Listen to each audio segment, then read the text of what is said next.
Hello दोस्तों, good morning. Radhe Radhe. आप लोग कैसे हैं? आई होप आप लोग बहुत अच्छे होंगे, स्वस्थ होंगे, मस्त होंगे। लड्डू गोपाल की कृपा से सभी लोग अच्छे होंगे।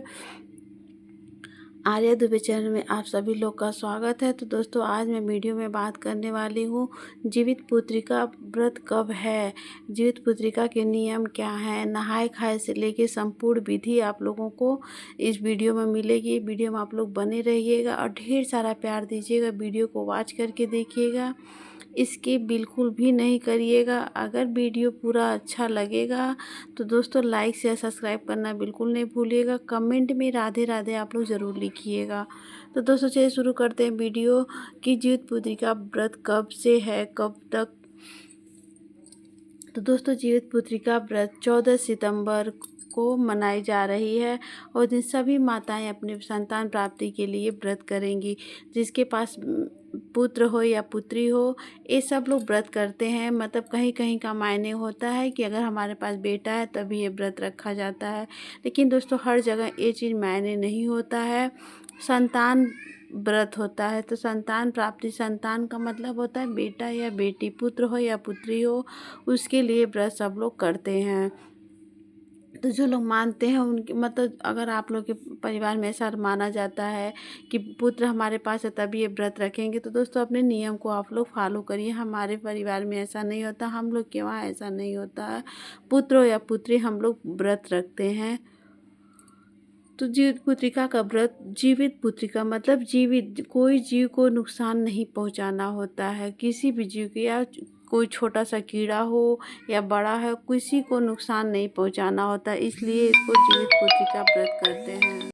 तो दोस्तों, बहुत से लोग जीवित पुत्रिका व्रत रखते हैं और जो लोग अभी तक शुरू नहीं किए वो लोग शुरू भी कर सकते हैं। तो सबके वहाँ का नियम अलग अलग होता है। सब लोग मतलब बहुत लोग क्या नियम होता है कि अगर हमारे पास बेटा हो गया तो बेटा के 5 साल बाद व्रत रखते हैं। तो जैसा आप लोग क्या नियम होता होगा वैसा आप लोग करिएगा। तो 14 सितंबर को जीवित पुत्रिका का व्रत रखा जा रहा है।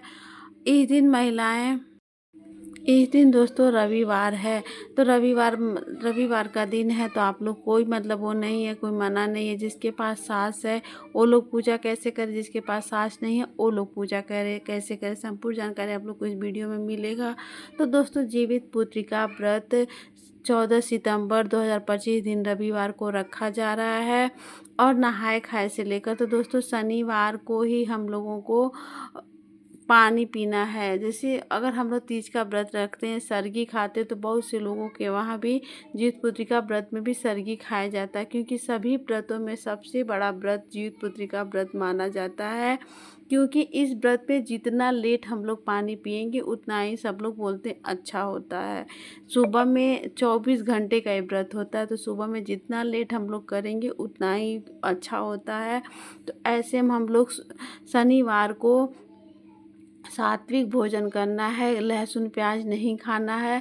तो अगर आप लोग के यहाँ सरगी खाया जाता है तो सुबह में उठ के सरगी भी आप लोग खा सकते हैं, पानी पी सकते हैं।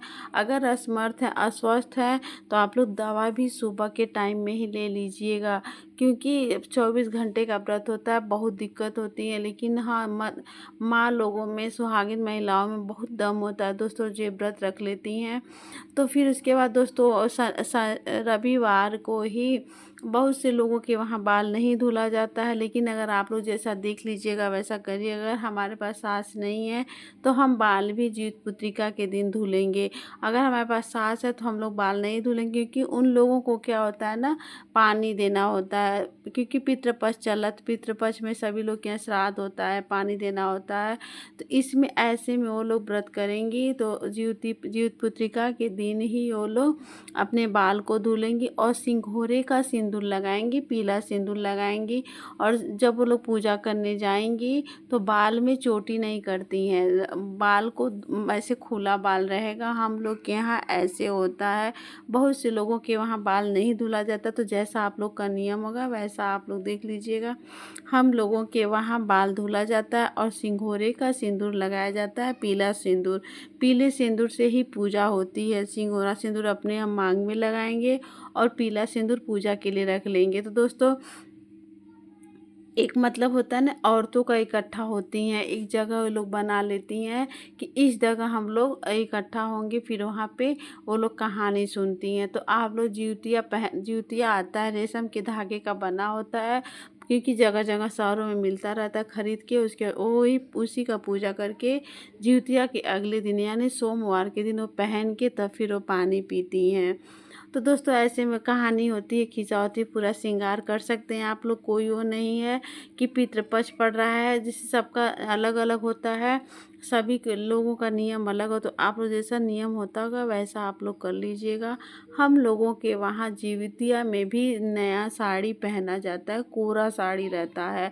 सब लोग बोलते हैं पितृपक्ष में नहीं पहना जाता है, नहीं, लेकिन दोस्तों जीवित पुत्रिका व्रत में हम लोग नया साड़ी पहनते हैं, नया पूरा श्रृंगार करके पूजा करने जाते हैं।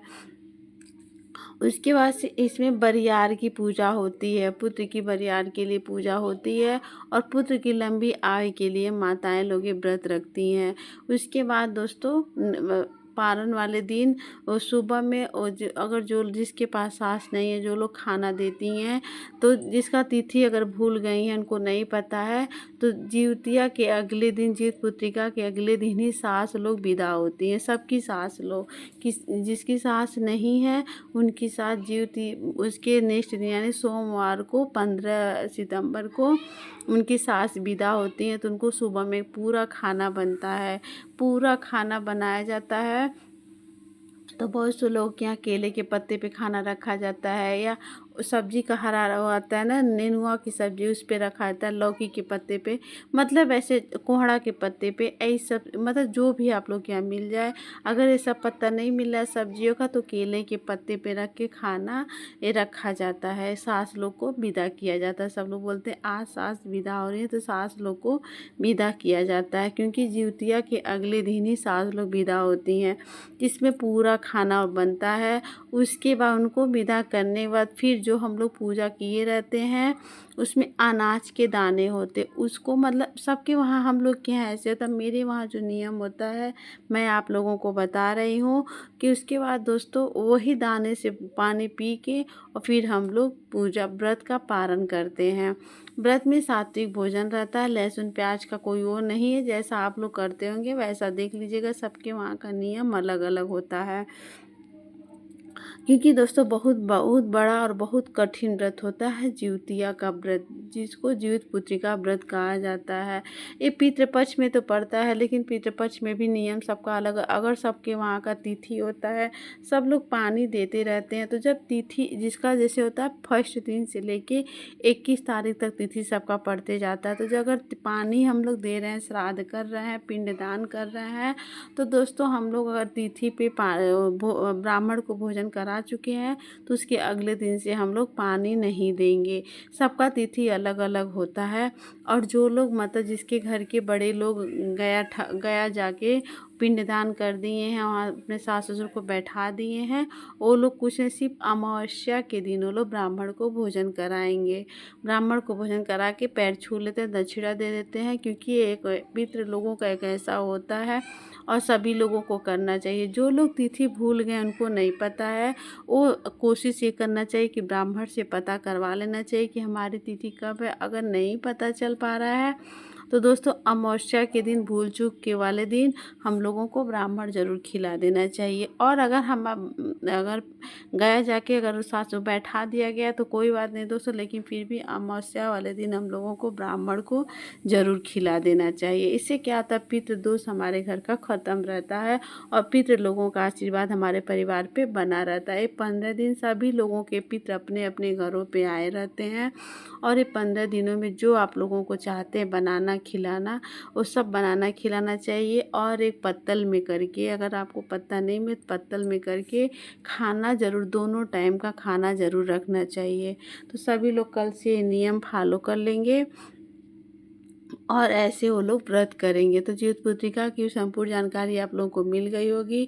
पितृपक्ष भी स्टार्ट हो जा रहा है, तो पितृपक्ष में जैसे सभी लोग का नियम अलग होता है कि अगर जीवित पुत्रिका व्रत इसमें पड़ रहा है, उनके वहाँ का नियम है कि वो लोग भोजन नहीं करेंगे, खाना नहीं बनाएंगी और भोजन करेंगी, नया साड़ी नहीं पहनेंगी, श्रृंगार नहीं करेंगी। तो सबके वहाँ का नियम जैसा है वैसा आप लोग देख लीजिएगा।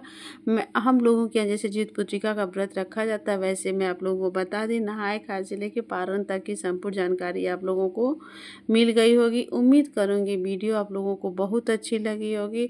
तो दोस्तों वीडियो अगर अच्छी लगी तो मैं बीच में फिर आप लोगों से बोल रही हूँ कि लाइक से सब्सक्राइब करना बिल्कुल नहीं भूलिएगा। बेल आइकन इम्प्रेस कर लीजिएगा ताकि वीडियो का नोटिफिकेशन आप सभी लोगों को मिलता रहे।